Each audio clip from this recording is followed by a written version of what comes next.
Hello and welcome to June 2020's 5 Minutes with Fred to accompany our quarterly newsletter and celebrate the end of financial year. So as a lot of our clients and our staff know, we've been dealing with the coronavirus issues, lockdown and controls around delivery and the challenges around getting staff in and out of areas, and obviously your freight through our depots and out to destinations. So to all of our staff that's been involved in that and our clients, thank you for your patience. Looks like we're getting towards the end of that, and hopefully with borders opening in NT later in July and Queensland hopefully announcing that shortly, we're going to be moving towards a little bit freer movement anyhow. But as we're seeing from recent issues in Victoria, it's obviously something that can come back pretty quickly. So what we're doing in C-Swift is we'll be ensuring that we maintain a level of control around safe distancing and personal hygiene, etc., for receiving a freight and delivering freight. So just be aware of that with our guys when you're engaging with them. During the course of this last quarter or so, with all of our focus on coronavirus and the controls that we've had to do there, we've missed a milestone, which was a really significant one actually, and that's for our staff in the NT.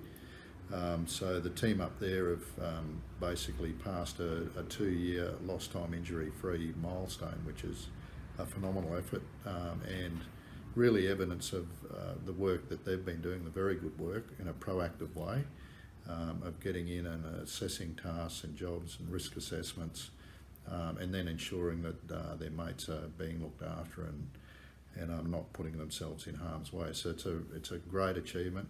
Congratulations to all who's been part of that. And it's really something that the rest of the organisation through the various departments can aspire to. So to Scott and the team in the NT, very well done, guys.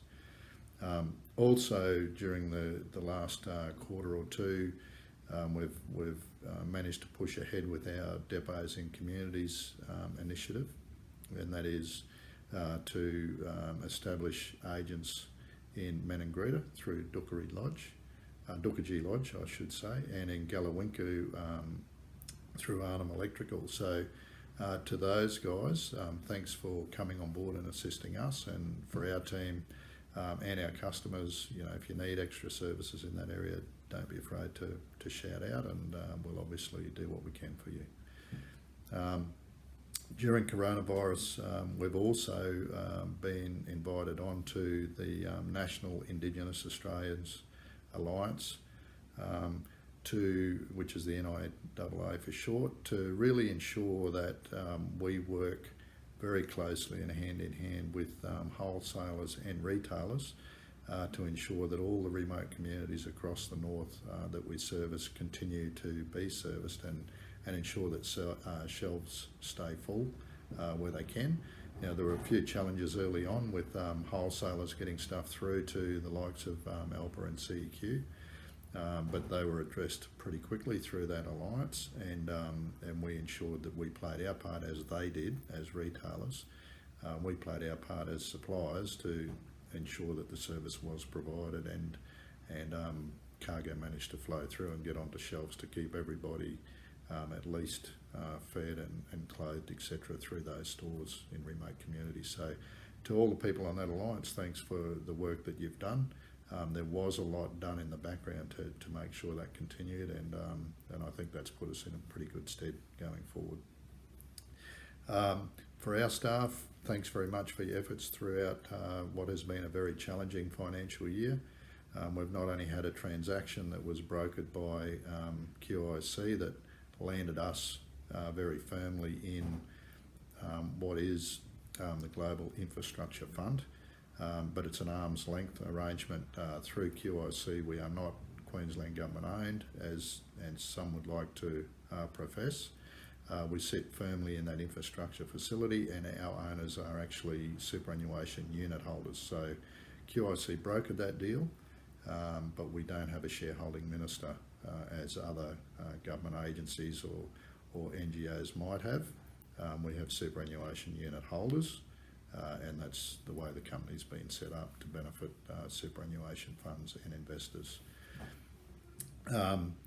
Finally, we also have a member of our staff that's passing a very significant milestone. That's Danny White, who operates in our Cairns depot, and he's one of our truck drivers, and he's been with the company for coming on 30 years later in July. So to Danny, thanks very much for your service, mate. He's an absolute champion. If you get to know Danny, turns up every day, does what he does, makes sure that cargo keeps flowing through the depot in a no-nonsense way.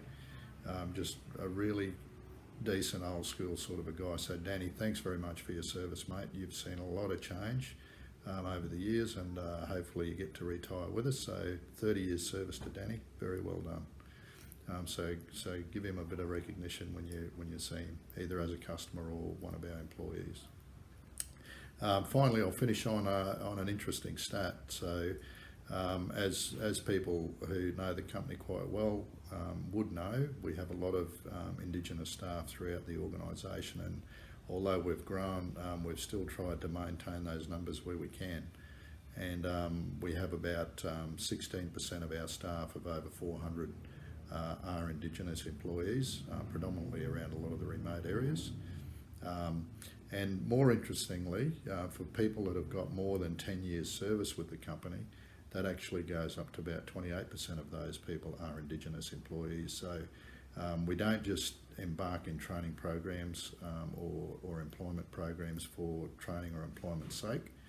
It is very real engagement that we provide through the organisation. It's something I know I personally and a lot of others are really proud about the impact that we make in that area. So thanks very much to all of our staff. Thanks again, guys. Have a good look at the newsletter. Happy financial year end to many of you, and we all look forward to the challenges as we all move forward. And don't forget, at C-Swift here, we've got you back in the remote region, so continue to stay engaged. Thank you.